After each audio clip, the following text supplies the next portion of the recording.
I truly believe in all of y'all. We're going to have a great rest of the year. This is going to be a turning point in our company today. Believe that. We're going to make great things happen. It's time. Woo! Inky Johnson, folks.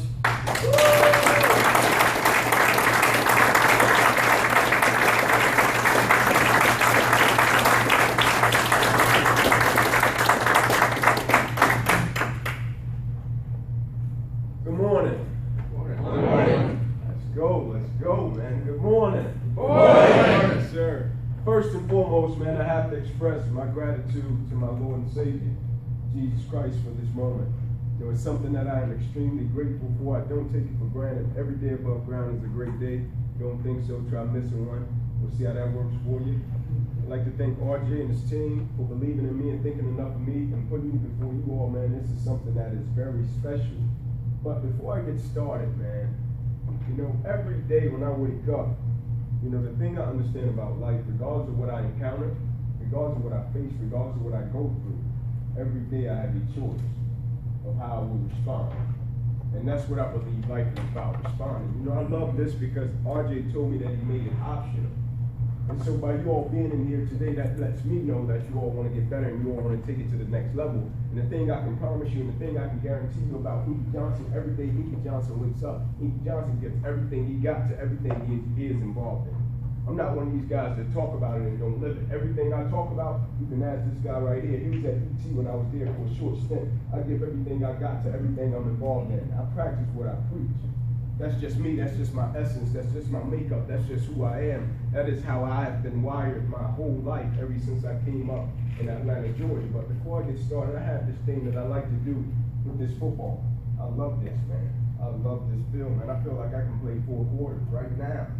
I've been removed from this game about 7 years. But the thing that I'm going to do with this football, when I place it in some of you all's hands, I want you to tell me the first thought that pops into your head as soon as you touch it. Attitude. Attitude. Champions. Champions, yes, sir. That's yours. Greatness. Greatness. But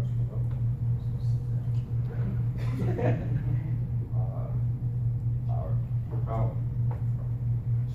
Strength. Strength. That's your champ. Perfection. That's you. Can I go? Okay, sir. Success. Success. Heart.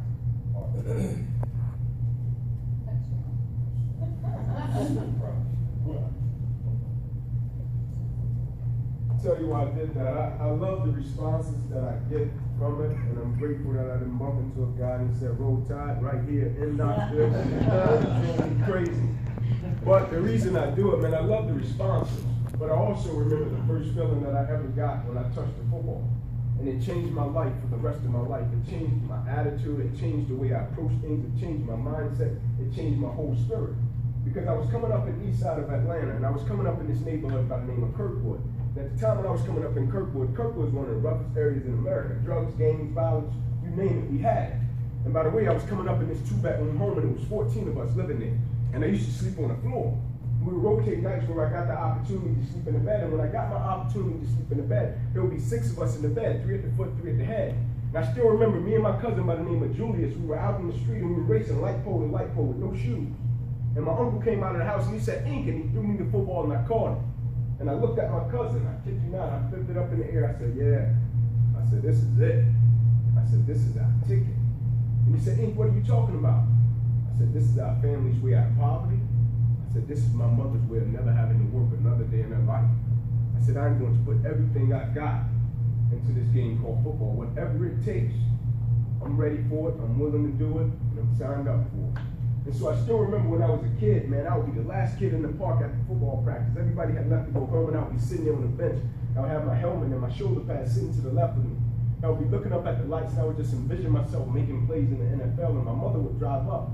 And my mother was driving this old Buick with the hubcaps off the car, the seats all torn up, and she would park her car, and I would get up off that bench, I would run over to my mother, and I would give her the biggest hug that I could give her, and the biggest kiss that I could give her, and I would say, "Mom," I would say, "if you don't mind," I'm 7 years old, "if you don't mind, can you sit back in your car, turn on your car lights? I have to do some extra drills. I have to go to the NFL so you would never have to work another day in your life. And I knew my mother was tired. She had been working all day, but my mother would make the sacrifice. And she would sit in that car, and the car lights would hit the field. Maybe you had this 7-year-old kid, I was doing backpedaling drills, running sprints, running laps, chasing this dream to go to the NFL. I was also the kid that would be up on Saturday mornings with my father. I didn't even live with my father. Me and my father didn't have the best relationship, but whatever I had to do to make this take shape in my life, I was willing to do it. And so I would go and spend the night with my father on Friday nights. Me and him didn't have the best relationship. We had a working relationship, and so I would spend the night on Friday nights. Me and my father would be up at around 4:30 on Saturday mornings. 4:50, we're stretching. 5 o'clock, we're hitting it, running miles and miles to this fire station.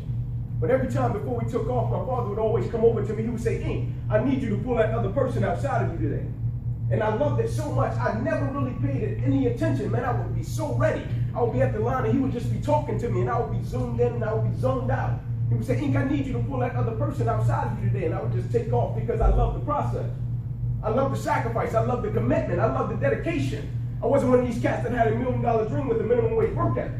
I wasn't one of these cats that expectations exceeded their efforts. I wasn't one of these cats you had to push up to the line. No, you had to pull me back from being above the line. My father used to always say, "Ink, I need you to pull that other person outside of you today." And so one morning I said, "Pops, no disrespect, but what are you talking about? What do you mean, man? I'm ready to work. I get up out of the bed, I'm ready to work. What are you talking about?" He said, "Son, it's okay." He said, "Ink, this is what I mean. No matter how hard you work, there is somebody inside you that works even harder." He said, "No matter how dedicated you are, there is somebody inside of you that's more dedicated. No matter how committed you are, there is somebody inside of you that's more committed. And I need you to pull that other person outside of you, not just in sports, but in every aspect of your life." I said, "So you want me to empty the bucket?" He said, "Yes, sir. When you go to sleep at night, I need that tinkle and eat."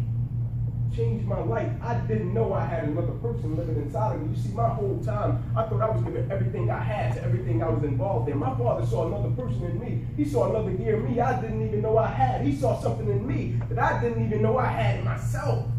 And so once he told me that, I took it to another level. I took it up another notch. I pushed myself even harder. And so now, when I got to high school, I was attending the lowest performing public school in the state of Georgia. Today, it is still the lowest performing public school in the state of Georgia. The dropout rate was higher than the graduation rate. Here I was, this kid, coming from this 2-bedroom home, 14 individuals, had a dream to go Division I to college where no people went to college. The lowest performing public school, and you're telling us you want to go to college? The dropout rate is higher than the graduation rate. Are you serious? And so my freshman year, I exceeded in the classroom. I exceeded at every sport, and my mother and father came to me at the end of my freshman year, defining moment in my life. The coaches across town at this school by the name of Tucker High School, great school, incredible program, incredible resources. Pipeline for sending kids Division I year in, year out, across the country. And they told my parents, they said, "If you transfer Inky Johnson to our school, we can guarantee you, if he plays football for us the next 3 years, we guarantee you your son will get a scholarship to the University of Georgia." Guaranteed. Big deal. This would have made me the first generational college student in my family. So of course, my mother was excited. Of course, my father was excited. And so they approached me with the idea, "Hey, Ink, you go to Tucker High School, man, they guaranteed you a scholarship. This is what you want. All you have to do is transfer. It's written. Play your next 3 years. It's written. Easy route." Me being the kid that I was, you know what I said, RJ? I said, "Mom and Dad, I really appreciate the offer, but I think I can make it from the lowest performing public school in the state of Georgia." The chance of that happening is slim to none. "Yeah, but I think I can do it. I think I can change that." My father, that just doesn't happen. The dropout rate is higher than the graduation rate. "Sir, we're providing you an easier route. You give most people an easier route, you know what they're going to do? They're going to take it. So you're telling me you want to stay at the lowest performing public school in the state of Georgia, and you want to fight for something that you're not even sure that it is going to happen, but that's what you want?" Yeah, this is what I want. But at the end of the day, what do you think my parents did? They transferred my butt anyway. So much for my belief, right? So much for my self-efficacy, right? And so I get over to Tucker High School, incredible program, man, but it was a little bit on the outskirts of Atlanta. You see, I was from inner city Atlanta, man. We played tackle football on the streets, so it wasn't nothing to play tackle football on the grass. We played tackle football on the tennis courts. And so I got over to the outskirts. It was a little bit in the suburbs, and so I said, man, you know what? I'm gonna show these cats how to play ball. And so I get in my first football game, and I ran number 21, and I kept the swing pass. I cut it up. I run for about 10 yards. Get tackled, end up at the bottom of the pile. And I was taught as a kid, as soon as you hit that ground, you pop your butt up, you run your butt back to that huddle, you get your butt ready for the next play. You don't sit there, you don't jab, you don't talk. You get your butt up, you run back to that huddle, and you get ready to execute that next play. And so guys kept falling on top of me, and I was always one of the smallest guys. And so I couldn't get up, and so I was getting frustrated. I'm like, man, let's play ball, man, let's play. I really loved the game of football. It was like playground to me. When I got in between those lines, it's like playground, man. I'm loving it. I'm like a shark in water, man. When you see that blood, let's go, let's do it. So I'm yelling to the guys, get up, man, let's play. Guys kept falling. I said, man, let's give the supporters what they came to see. I never really believed in using the word fans. That's an arrogant term. Who am I to call a person a fan? Let's give the supporters what they came to see. They support us playing the game. Let's give them what they came to see. Guys kept falling. I said, oh, I get it. I said, you guys are playing girl ball. And as soon as I said that, a guy grabbed my ankle, he twisted it, tore the ligaments in my ankle, put me out for the season, put me in a wheelchair. After I got out of the wheelchair, I was on crutches. So after the season, I went back to my parents. I said, would you please transfer me back to the lowest performing public school in the state of Georgia? The name of my high school was Crime High School. They used to call it Crime High in Atlanta. When my mother and father attended, the name of it was Murphy High School. They used to call it Murder High in Atlanta. They used to shoot teachers. Would you please transfer me back to that place so I can make it, so I can go Division I from that program? It's raining right here. They told me if I play the next 2 years, yeah, I get a scholarship to the University of Georgia, but I want to go back to the lowest performing public school in the state of Georgia. That's where I come from. That's where I want to make it from. That's where I believe I can make it from. That's why I work the way I do. My father, no, suck it up. You stand at Tucker High School. That's where you're going to college from. My mother, she agreed.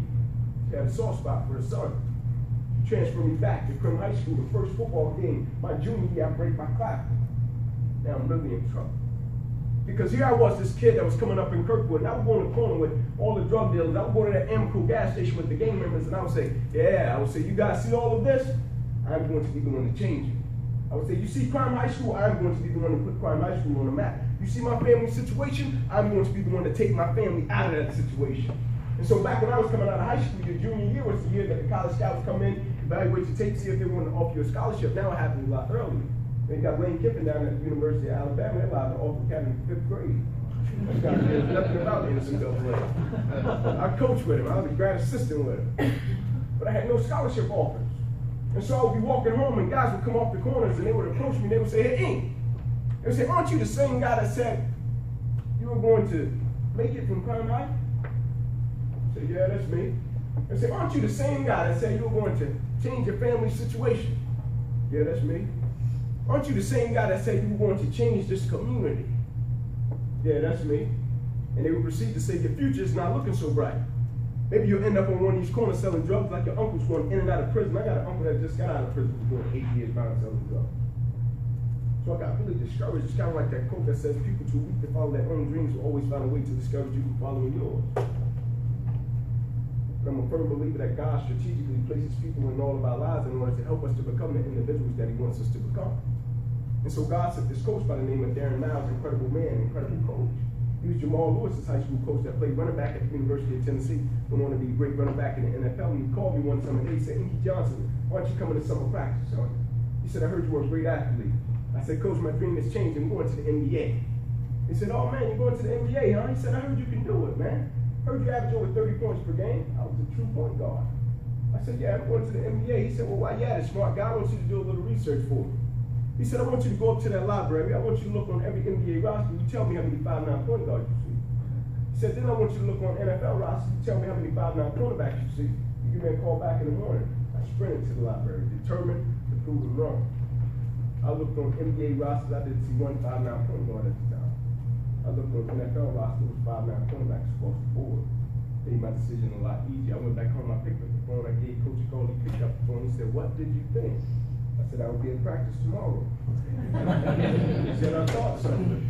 Make a long story short, I went out, I had a really strong senior season, man. After my senior season, I wasn't qualified to get into college, let alone I hadn't passed my Georgia high school graduation test. And so college scouts would come in and see me and they would say, son, you're extremely talented, but we're not talking about you making it to college, we're talking about you making it out of high school. And I would beg and plead with the scouts. I would say, just offer me the scholarship. I am doing what I have to do in order to make it. I will make it. Just offer me the scholarship. And they would tell me, no, Ink, it doesn't work like that. We can't just offer you a scholarship. So we don't even know if you're going to make it out of high school. You're talking about offer you a scholarship? I would say, just offer me the scholarship, man. I'm going to extra tutorials, man. I'm going out to Marietta for ACT, SAT prep. Just offer me a scholarship. And they would say, no. No. I kept getting shot down. But every time I got shot down, my confidence and my belief got stronger and stronger, because the thing I knew about myself, I was going to make it ever since I was 7 years old, ever since I was in that park with my mother and she sat in that car and had on her car lights, ever since I got up at 4:30 on Friday and Saturday mornings running miles and miles to that fire station with my father. I knew this moment was going to come. I didn't care how many no's I got. I didn't care how many times they sat before me and told me, son, you probably don't make it out of high school. I'm making it out of high school. I'm making it out of high school off will alone. Sometimes you have to will your way through things. I was going to make it regardless. I didn't care if I had to study, how many hours I had to study. I didn't care how many times I had to ride out to Marietta, Georgia, and burn my mother's gas and my father's gas, and they didn't have the money. I didn't care. I was going to make it. And so a defining moment happened when me, my mother, my father, we met with a scout from Georgia Tech, man, and he almost crushed my spirit. Before I left home that morning, I looked at my grandmother. I went in her room. I gave her a hug. I said, Grandma, we got a meeting with Georgia Tech today. I said, what this means is they're going to offer me a scholarship. And I will get the opportunity to play football at Georgia Tech University. We're from Atlanta. Georgia Tech is downtown Atlanta. That means you will get the opportunity to see me play. My grandmother means the world. That's the person I hold in the highest regard in my life. That's the person I dedicated my book to. But in this meeting, Scout had my transcripts and they had the qualifications that it took to get into Georgia Tech University. He was going back and forth on the papers and notes. Me, my mother, and my father in this meeting. And the Scout stood up, looked at my mother, shifted. Looked at my father, shifted. He looked at me. He said, man, there's no way that you will make it. Just wasting my time. Walked out. I stood up right behind him. I looked at my mother and my father. I said, I will make it. Your hard work will not go in vain.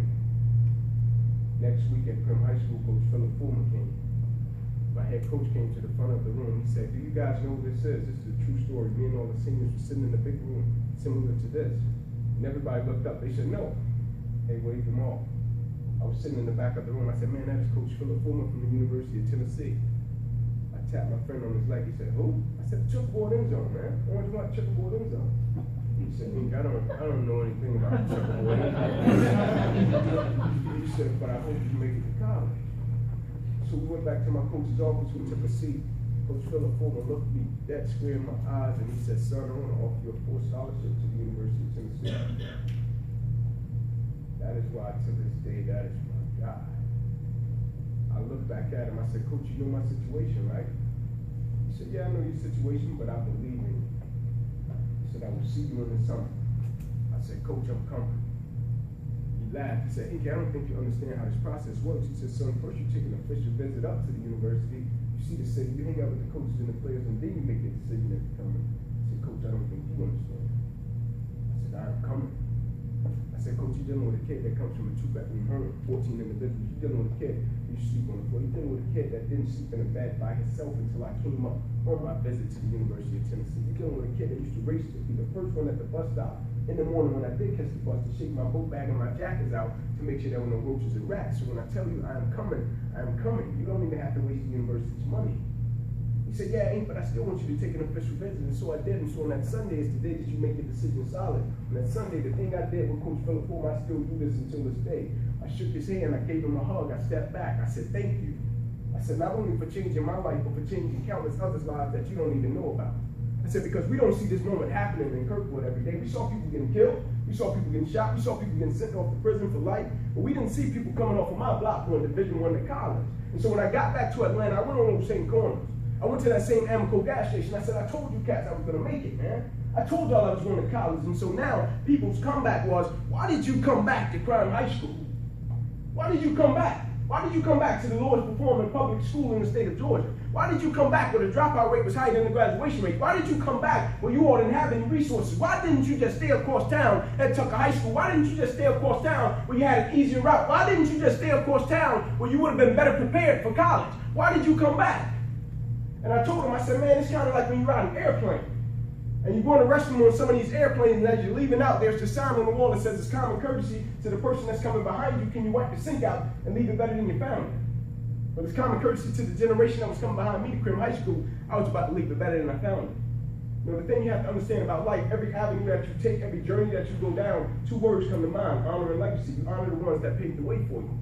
Leave a legacy for the ones that's coming behind you. See, the whole time my decision and my choice wasn't about Inky Johnson. Every night I slept on the floor in the midst of those roaches and rats running across my face, and I had to keep my dream. You know what I had in my hand?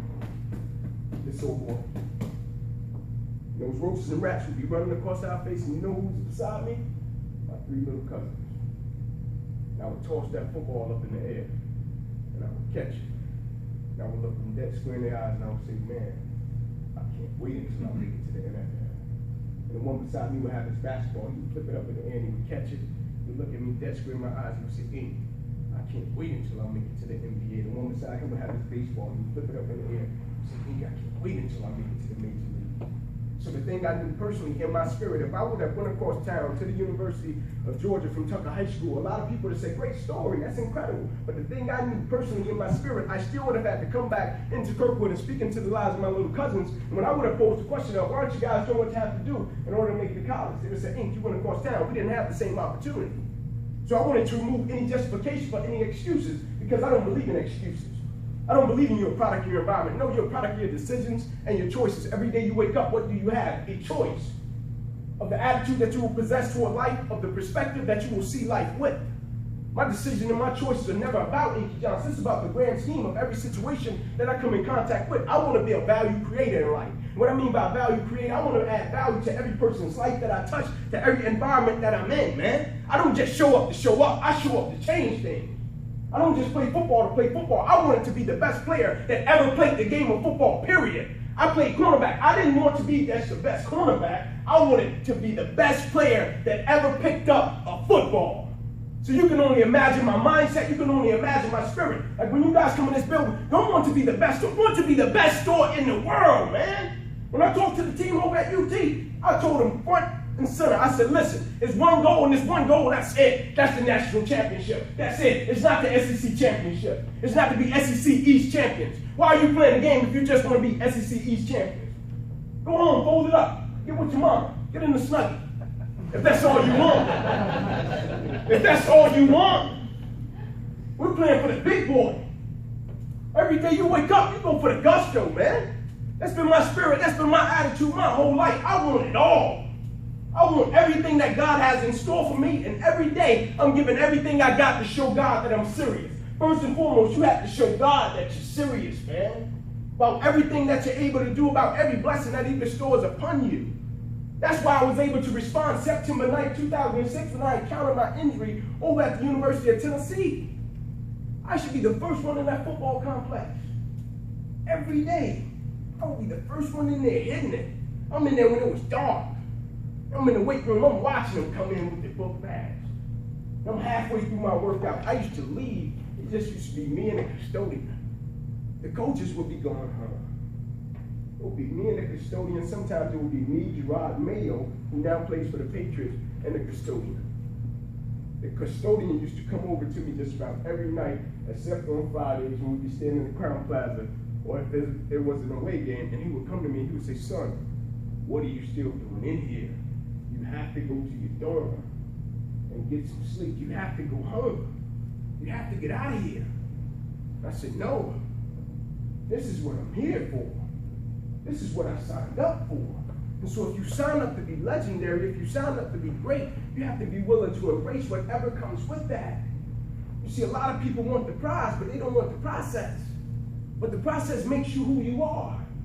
It's a lot bigger than this room. It's a lot bigger than what you do. It's a lot bigger than the attitude you take on towards your work. I'm talking about an attitude for life. I'm talking about your essence. I'm talking about your makeup. I'm talking about the individual that you are. Everything that I do, everything that I approach it the same way.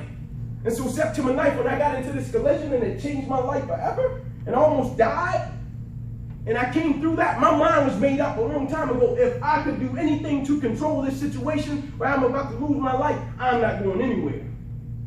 My spirit is not going anywhere. My attitude is not letting me go anywhere. My will is not letting me go anywhere. Now, if it's in God's will for me to go, I'm going to go.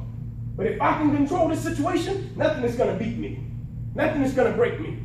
Nothing is going to make me go over in the corner and lay down and roll up and say, oh, no, I don't want it. No, bring it.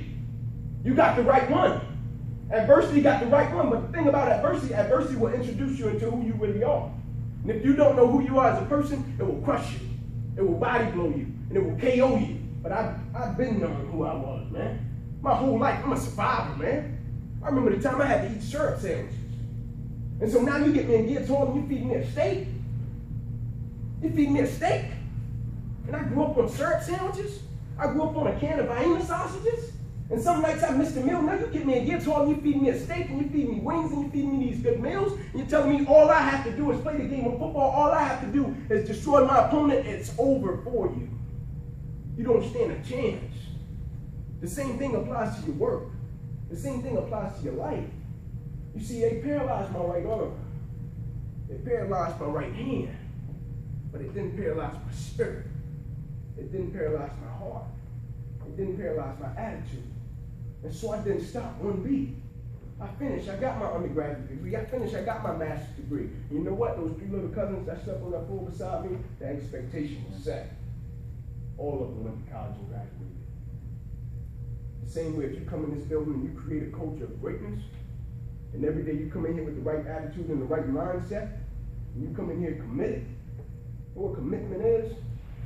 Commitment is staying loyal to the feeling of what you said long before the feeling has left. That means when you don't feel like coming in this building, you're coming in here giving everything you got anyway. When you're sick and you don't feel like getting up, you're getting up and you're giving everything you got anyway. When a customer comes in and they get smart with you, and you respond the right way anyway. That's commitment, man. Commitment is when you sign on the dotted lines, hey, I'm going to be a part of this, I'm going to do this, and I'm going to be committed, I'm going to give everything I got to it. That's commitment. Let's be committed to what we said a long time ago after the feeling has left. My feeling left. I don't have any feeling in my right arm, but I'm still committed to what I told my grandmother. I'm still committed to what I told my cousins. I'm still committed to what I told my mother. And what I told them, I was going to complete the mission. And what I mean by complete the mission, I'm going to finish everything that I start. Nothing will stop me if it does not kill me. I'm going through life with the mindset of a Navy SEAL. What I mean with the mindset of a Navy SEAL is so cold-blooded, a Navy SEAL makes up in their mind before the mission that they are going to complete the mission. They make up in their mind before the mission that they are going to complete the mission, meaning if I lose an arm along the way, if I lose a leg along the way, if I lose a finger along the way, if it does not kill me, I'm going to complete my mission. Now, let's be the best store, let's be the best individuals that we could be every day, man. Let's not change the culture, let's change each other's lives. Let's change the way we operate as fathers. Let's take it a step further, man. Let's change the way we operate as friends, man. Let's change the way we operate as mothers. Let's change the way we operate as brothers, man. I'll be selling you all short if I just told you to give everything you got to your work. No, give everything you got to your family. The same way I give everything I got to a speech, I go home and I give everything I got to my wife. I give everything I got to my kids. I give everything I got to my mother, to my little sisters. That's the way it's consistent because you train your mind every day. Like I tell football players, I don't care how much you can bench press. You can bench press the world. You got guys that jump up off a bench, oh man, I just bench press 500. Just bench press 550. I ain't got double pump 600. But the minute a tough moment comes, the minute adversity comes, the minute things are not going their way, they don't run. You can't even pull them to a bench. Because they're the type of players, they go hard on first down. Anybody can do that. They go hard on second down. Anybody can do that. They go hard on third down. Anybody can do that. But it's very rare that you find guys that can bring it all four down, all four quarters. You see, when you step in between those lines with Inky Johnson, he you're gonna have to bring it till there's 4 zeros on that clock. And I'm not giving in, and I'm not slacking off. By the time I got to be a senior at the University of Tennessee, and by this time I was working out in a sling, in a Dunjoy sling, after my career was over. And I was beating guys, and I was dogging them, and I was pushing them, because I genuinely cared about the person that they would become, outside of the game of football, because you have these guys, once you take the jersey off their back, they're lost. And so I genuinely cared about them as fathers. I knew that day would come. I genuinely cared about them as husbands, because one day these guys are going to have to lead a family, just like one day you probably have to lead a family. And so I genuinely cared about that. And so I didn't want to shortchange them. And so what I did, every time they showed up to a workout, I pushed them like they did. I pushed them until they thought they were going to see the white light. So they thought they were going to see God. Like my father used to do me as a child. He would push me, man, until I couldn't go anymore. And he would say, "You see that white light?" I would say, "Yeah, I see it." And I would push these guys, and you know what guys would tell me?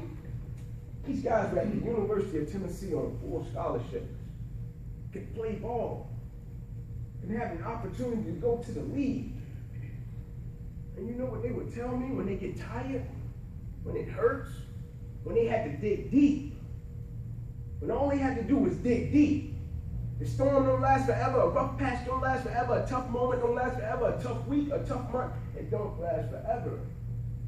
And you know what they would tell me? They would make a permanent decision over a temporary circumstance, and what they would say is, "Hey, I don't know. I thought I wanted to go to the league, but if that's what it takes, I'm out. I'm just here living. I just want to party." You just want to party? And your mother sacrificed everything she had for you to get to this moment, and you just want to party?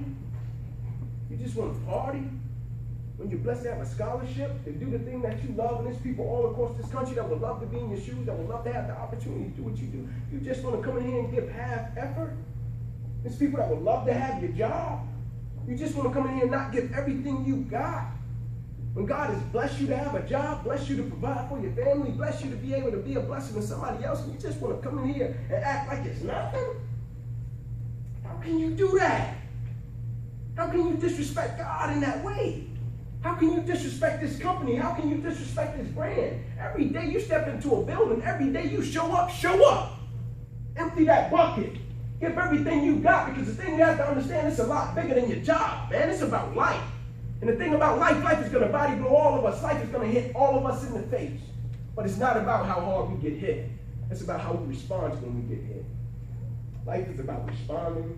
Life is about attitude. Life is about perspective. Life is about work ethic. You know, the wonderful thing about all of those things, they don't cost you a thing. You already possess them.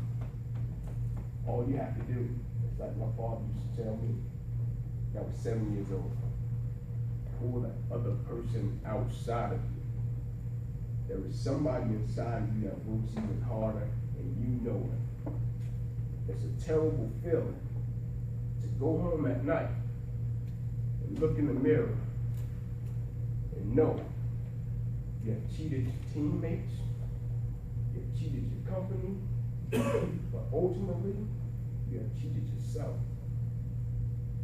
Always be grateful for that. Trust me.